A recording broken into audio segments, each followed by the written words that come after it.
presented by SKR Films.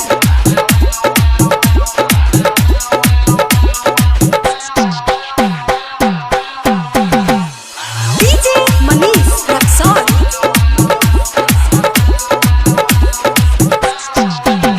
अरे गोरे गोरे गाल तोहर लाल हो गइल।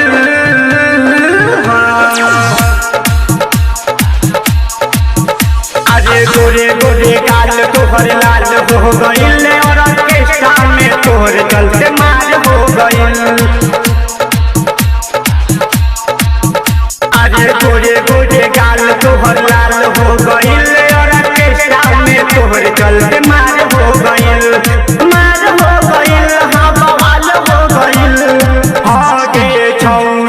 गोरे गोरे गाल तोहर लाल हो गइल और ऑर्केस्ट्रा में तोहर चलते मार हो गइल।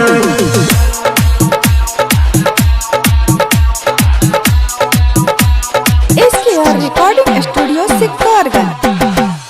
DJ Manish Raksol.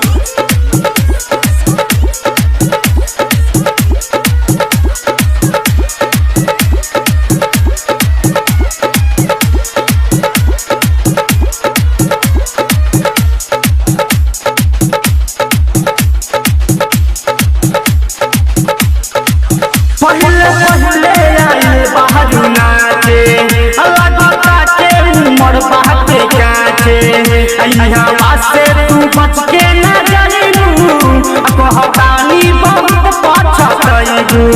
पहले पहले आइल बाहर नाचे लगता के उमर बाटे काचे। यहाँ वास्ते तू बच के न जाइबू कहतानी बहुत पछतइबू।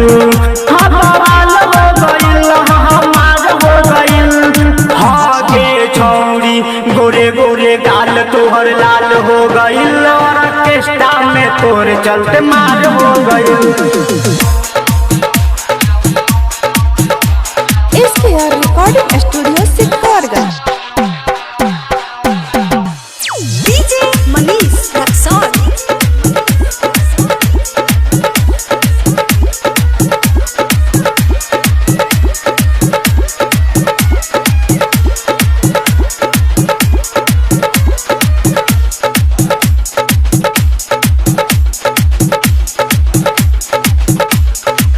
पहले बिचुआ के रहे उमाल रे काहे करे इतना बवाल रे।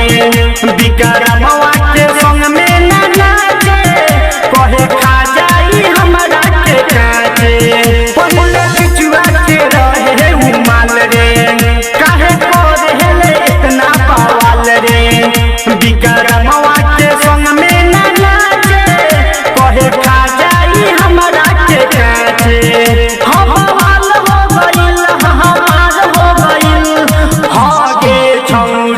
गोरे गोरे गाल तोहर लाल हो गइल और ऑर्केस्ट्रा में तोहर चलते मार हो गइल। अरे गोरे गोरे गाल तोहर लाल हो गइल और ऑर्केस्ट्रा में तोहर चलते मार हो गइल। मार हो गइल हाँ बवाल हो गइल। हाँ गे छौड़ी गोरे गोरे गाल तोहर लाल हो गइल और ऑर्केस्ट्रा में तोहर चलते मार हो गइल।